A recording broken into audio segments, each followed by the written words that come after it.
Bonjour et bienvenue sur Testland France. Aujourd'hui nous allons vous présenter des barrettes de RAM, donc de la mémoire vive plus orientée pour les PC haut de gamme et les PC gamers principalement.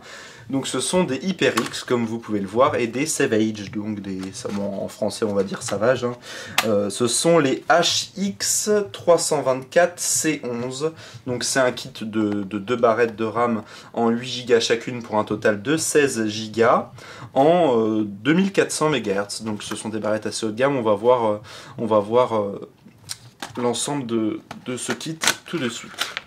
Donc déjà elles sont présentées dans une petite boîte toute simple qui va bien protéger les barrettes de RAM. On aura une petite étiquette ici HyperX qu'on pourra coller à l'avant de son ordinateur si on le souhaite. Donc voilà les 2 barrettes de RAM. Donc déjà ce qu'on peut voir c'est qu'elles ont un refroidissement rouge en aluminium assez joli. Donc ce sont des barrettes de RAM qui ne sont pas en ECC, bien sûr, ce sont des barrettes de RAM normales pour ordinateur normal, ce ne sera pas pour les serveurs.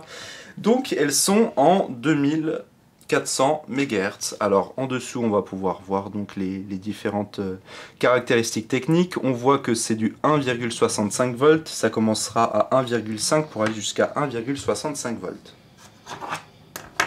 On va les présenter les deux de l'autre côté. Donc la latence, c'est du K11, donc on n'est pas sur du 9 ou du 10, on est sur du 11, c'est pas mal du tout. En dual channel, donc on pourra mettre ces 2 barrettes de RAM à l'intérieur de notre ordinateur. Il faudra bien faire attention de les mettre aux emplacements de même couleur si vous avez 4 emplacements de barrettes de RAM. Donc les deux sont vendus en kit et vous pourrez même les trouver en quadruple channel, donc 4 barrettes de RAM si vous voulez mettre jusqu'à 32 Go de RAM, mais bon déjà 16 Go c'est amplement suffisant. Alors on va s'attarder sur le physique de ces barrettes de RAM. En dessous on a des contacts ici, des contacts en or, très bien, avec une carte, on va dire une carte ici qui est légèrement noir-vert, donc très foncé, avec 8 puces de 512, et donc on retrouvera ici le refroidissement, donc le dissipateur plutôt en aluminium qui est assez sympa, qui a un aspect gamer ici avec quelques petites ouvertures, qui est tout rouge, donc il va aller sur le dessus et des deux côtés. Donc on aura le logo HyperX, le logo Savage et de l'autre côté donc les caractéristiques techniques avec la norme européenne. L'avantage ici de ce radiateur ici, il va donc permettre de dissiper la chaleur émise par ces barrettes de RAM, même si la DDR3 elle ne chauffe pas trop, elle chauffe quand même, donc c'est un petit avantage en plus. Et ce qui est bien, c'est que la hauteur en tout de ces barrettes de RAM avec ce dissipateur, ce sera de 32,8 mm, donc à peine 3,3 cm de haut. L'avantage c'est quand vous allez la mettre dans votre ordinateur, il y a certains ventirades qui passent juste au-dessus vu que les barrettes sont à côté du processeur, et du coup ça va pas gêner votre ventirade pour qu'il tienne bien. Il y a certaines barrettes de RAM, comme par exemple ces Corsair Dominator Pro qui sont un peu plus épaisses, et du coup on ne pourra pas mettre tous les systèmes de refroidissement dessus justement. Donc elles existent aussi en 1600 MHz, 1866 et 1133 MHz. Ce qu'il faut le savoir, c'est que ces barrettes, on a la possibilité de les mettre en 2133 ou en 2400. Bien sûr 2400 c'est mieux, même s'il n'y a pas une énorme différence après entre les deux. L'avantage aussi c'est que ces barrettes de RAM sont garanties à vie et elles sont compatibles avec différents chipsets qu'on va détailler quand on les aura mises à l'intérieur d'un ordinateur.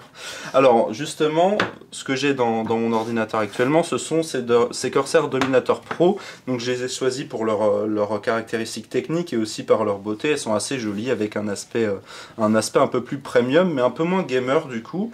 Alors là on est sur du 2133 MHz et là on est sur du 2400. Donc voilà, on a installé les 2 barrettes de RAM donc en dual channel. On a pris donc les 2 emplacements rouges, on a laissé les 2 emplacements noirs. Donc on les a couplés avec un i7 de 4e génération, un 4790K. Donc le chipset ici c'est un Z87, on va vous détailler les autres chipsets compatibles après. Donc voilà, elles sont assez jolies, vu que j'ai une carte mère assez gamer, on a du rouge un peu partout. Avec le rouge et le noir, ça se fond vraiment bien dans la masse, elles sont vraiment très jolies. Et on peut remarquer que pareil, si on met un ventilar, du coup ça passera quand même beaucoup mieux. Donc nous sommes ici sur le système de BIOS UEFI donc de ma carte mère. On voit ici donc les 16 Go de RAM qui sont bien détectés en DDR3, fréquence en 2400 MHz. Donc je suis allé dans ici le système de gestion d'overclocking, tout ça. Donc on a bien les 2400 MHz ici de la RAM. Donc j'ai été les modifier ici, hein. On peut les mettre en 2133, 2400, il n'y a pas de souci. Nous on a sélectionné directement 2400. Et donc voilà ce que ça donne. Hop, on va enregistrer et on va démarrer le PC directement. En attendant le démarrage du PC, je vais vous donner les autres chipsets compatibles avec ces cartes mères. Donc on a en Intel le H67, le H97, le H61 aussi, le P67, le Z68, le Z77, le Z87 et le Z97. Voilà, j'espère que je ne me suis pas trompé. Avec le AMD, il y a le A75, A87, A88, A89 et A78. Donc des barrettes de RAM comme ça assez haut de gamme en 2400 MHz. Chez AMD, ça sert à rien si vous avez un Phenom, ça servira pas à grand chose, hein. Ce qui sera plus utile pour du AMD, ce sera pour les AMD A8 et A10, où là on verra une nette différence, sinon on verra pas trop la différence. Ces barrettes de RAM là plus puissantes, elles aident aussi les processeurs i5 et i7 avec leur partie graphique intégrée pour qu'elles soient un peu plus puissantes, donc c'est pas mal du tout. Alors ici on voit notre i7, le 4790K, avec la carte mère ici, donc en Z87 on le voit ici. Et la mémoire, donc on est bien en dual channel, donc là la fréquence elle est de à peu près 4000 MHz, donc là on est en automatique à environ 2000 MHz. On voit bien que c'est en latence donc de 11. Voilà, donc ces barrettes de RAM fonctionnent très bien de base. On peut modifier pareil leur fréquence et leur voltage sur le PC directement. Donc on va aller de 1,5 à 1,65 volts, et on pourra même les avoir en low voltage en 1,3 volts, même si du coup, bon, si c'est pour économiser un tout petit peu d'énergie, c'est tellement peu comparé à une configuration haut de gamme, vu qu'on mettra ces barrettes de RAM plus dans une configuration milieu de gamme, haut de gamme. On va conclure les points positifs et négatifs de ces barrettes de RAM. Donc dans les points positifs, déjà, il faut le dire, elles sont jolies, elles ont un aspect gamer, rouge comme ça, bien refroidi. En plus, elles sont pas trop hautes, elles font moins de 3,3 mm d'épaisseur, ce qui fait que si vous avez un ventilateur, vous n'avez pas tous forcément un water cooling comme ici. Si vous avez un ventilateur qui soit petit ou gros, le système de refroidissement prendra peut-être de la place et du coup, il passera peut-être au-dessus de vos barrettes de RAM comme ceci. Et donc, on n'a pas toujours la place avec certaines barrettes de RAM avec des systèmes de refroidissement trop gros. Donc justement, l'avantage d'avoir ce dissipateur assez fin, ça fait que les barrettes de RAM elles font pas plus de 3,3 cm d'épaisseur, ce qui fait que ça gênera pas du tout pour ça. De plus, donc on a les voltages en automatique ou en manuel, on va de 1,5 à 1,65. Le low voltage, bon, c'est pas très utile, hein, on s'en fiche un petit peu. Du coup, en plus elles sont garanties à vie, donc ça faut en profiter.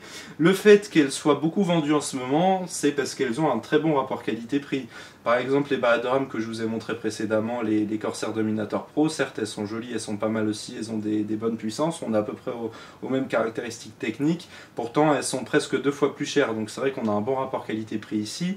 Vous pouvez les acheter pour moins de 100 €, vous avez 2 barrettes de 4 pour faire 8, là c'est 2 barrettes de 8 Go, donc pour avoir 16 Go en tout, et vous pouvez même les acheter en quadruple canal, en quadruple channel, où vous pouvez en acheter donc 4 barrettes de 8 Go pour faire 32 Go au maximum, mais après bien sûr les 32 Go il faudra les utiliser.